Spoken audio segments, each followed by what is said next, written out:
Orale pues, it's the moment many of you have been waiting for as we return to our coverage of Mexican Mafia members over the past 60 plus years. I'll be starting off with the N's as in Nancy and continuing through Z's. After the completion of that, I'll try to pick up most of the medals that I missed, A through Z, at the end that some of you have asked about. When we're done completing this series, I will start with Nuestra Familia A through Z, then Aryan Brotherhood A through Z, and BGF A through Z.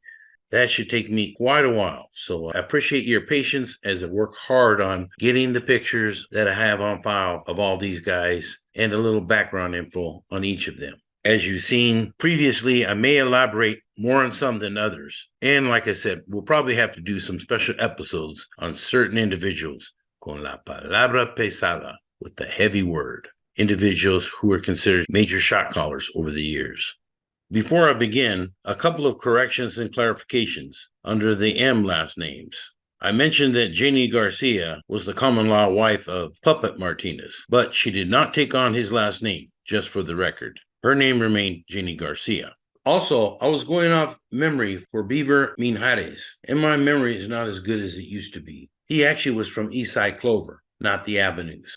I also left out a few guys due to running out of time as I was trying to get out the content for you guys. One major guy left out that I'm surprised people didn't mention was Mike Porcelain Mulhern. Maybe he's too old for most of you to remember, but he was an original Mexican Mafia member who I'll probably do a special episode on. Also, I had to cut Joe Morgan way down to about 10 minutes as he was taking up most of the episode. I will get into more details on him also on a special episode. As you know, I do not speak in detail on any new cases other than what has been out in the media. And since CDC already put it out that a Richard A. Aguirre was killed on 10/6/23 at Kern Valley State Prison, I will mention him. He is not the same Richard Aguirre who's related to Pee Wee Aguirre. The press release named John Sleepy Martinez, who I already identified as being an MA member in the Part 1 episode of the M's. The other suspect name was Juan Pablo Pipas Camacho, who is from Barrio Pobre. I will not state anything other than that, as I do not want to interfere with any investigations. Now let's get into the N names, starting with Salvatore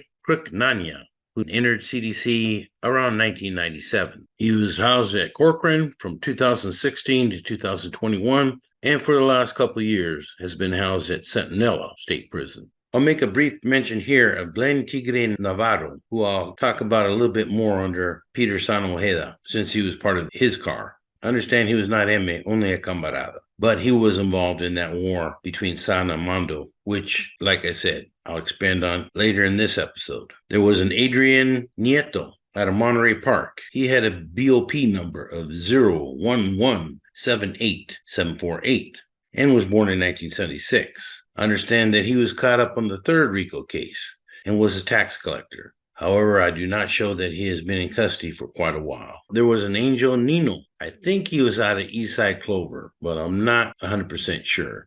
I do have his A number, however, and that was 54180. And I have documentation that he was MA in the early 70s through mid 70s.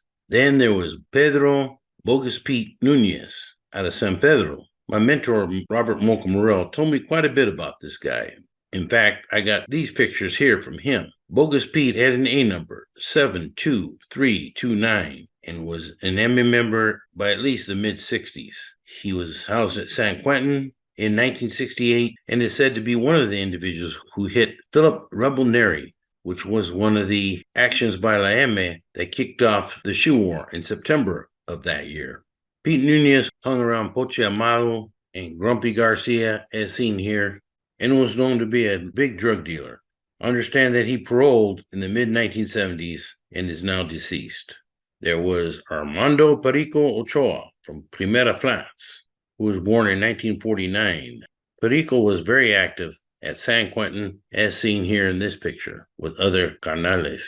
He was made MA, I believe, in the late 1970s and remained very active for years. He had close ties to Mara Salvatrucha, in particular, an individual who was considered to be their number one guy at the time, Nelson Comandari. In fact, he and Mosca Torres had considered making Comandari an M member, which would have been the first time a Mara Salvatrucha member was made M. I understand that both Mosca Torres and Perico Ochoa shared control of the LA County jail system around 2003. But after Ochoa went to prison, when an MS member who worked for Perico refused to step down, Mosca put a green light on all MS. I understand that Comandari scrounged together over $2,000 to pay Mosca to get the green light taken off, and that Perico would not get involved, since Mosca had the llaves, the keys to the LA County jail. I understand that Perico died around 2005 of an overdose. There was Richard Popo Ochoa from White Fence. He had a C number, 12287, and was active in the MA in the 1980s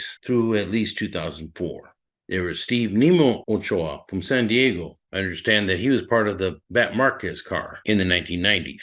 And then we have Sana Ojeda.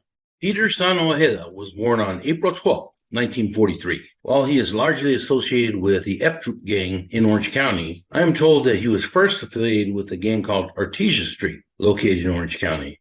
This is not the same as the Arta gang that Boxer Enriquez and Güero Shai Shyrock are from. It is said that Bevito Alvarez de Wilmas was one of Sana's sponsors. I believe this happened sometime around 1967 under his B number, 30052. It is said that Sana was present at the Chino Institution for Men Sycamore Hall when a riot took place there in the mid-1980s. Sana was part of unification meetings of Orange County gangs and preached the MA edict that had just come out at Salvador Park in Santa Ana in the early 1990s. Another individual who was a part of this process was Art Romo. Now, most people say that Art Romo was a made MA member, and some say that he was at odds with Sana. But if you listen to some individuals at Pelican Bay, Art Romo was telling everybody who had listened that he was not a made guy, and never a made guy, and never claimed to be a made guy. So maybe he just didn't want to get taken down in the RICO case. But if he was not MA, he was definitely a high-ranking associate. Peter Sana Ojeda was arrested in a big Orange County gang swoop in 2005 and sent to the federal BOP under number 00769-112. And he was housed at places like Lewisburg. While he was locked up, a guy named Mando Frijol Moreno, who I talked about in the M episode, thought he would take advantage of Sana's absence and engaged a campaign to take over Orange County. As I stated previously, the younger Mando had a lot of problems going against the much older veteran Sana. But when it came out that Mando was once a Crip, that pretty much blew any credibility he had with the Sureños in Orange County. And so Sana came out on top again as the undisputed godfather of Orange County. I'm now going to refer to some of the guys on the Sana side of this chart that I showed when I was talking about Mando Moreno. Donald Sluggo Aguilar was from F Troop. I've heard from some that he was a made guy, but several of you stated that he was not. It was documented that he was one of Sana's right-hand men, but one person who saw that A episode when I talked about Sluggo barely called him a G at all. But Sana liked him, and that had to carry some weight and power. Understand that Sluggo turned Christian when he got out and died preaching the gospel when he gave his life to the Lord and gave up his prior gang lifestyle. Joe Kazoo Lara was indicted with others on the OC RICO case in the fall of 2012. As the struggle intensified between Sana and Mando, Kazoo was in the trenches, enforcing Sana's will. Although he was never made, he was just an associate. As far as Tyrone Rai, I think his dad may have been from Canoga Parque, as there was a Tyrone Rai Sr. with an A number who was MA in the 1960s, around the time Sana was made. Then again, maybe there is no relation or connections, but that is not a real common name for somebody associated with the Mexican Mafia, Tyrone Rai. I barely mentioned in a previous episode Albert Beto Vargas de Bonamparque. Beto worked for Sana and was up for sponsorship around 2008 in the BOP, but I understand that he was not ever sanctioned as a mero, even though he boasted that he was, and even put on a black hand for everybody to see, and posed with many Sureños in group pictures. But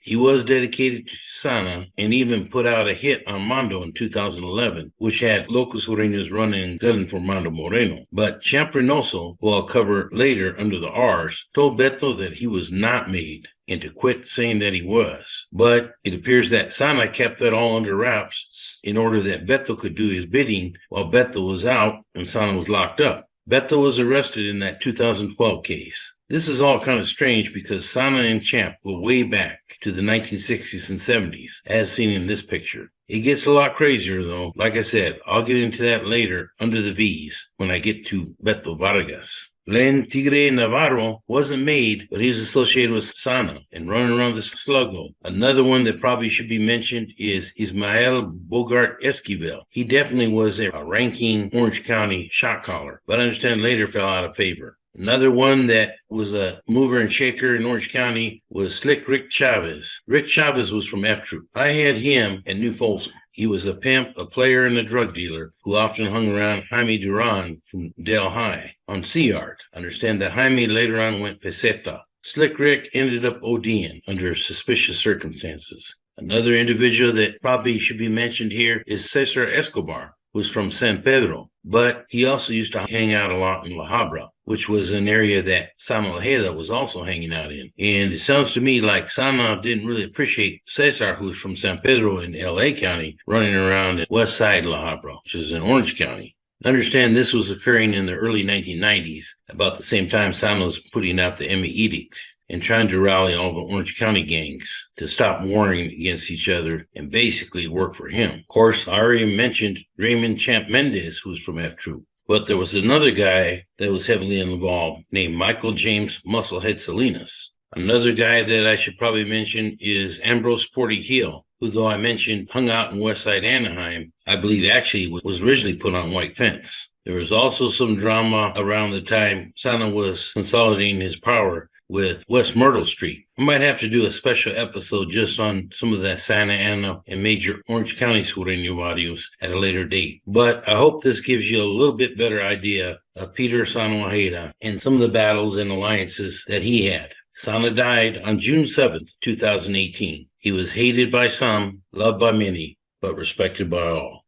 I'm going to have to end it right there. I hope you enjoyed this episode. And stay tuned for many more of Mexican Mafia members over the past 60 years. For now, this is Gabe Morales signing off for gangsters, cops, and politicians.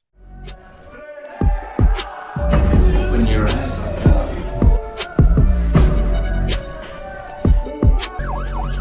like to think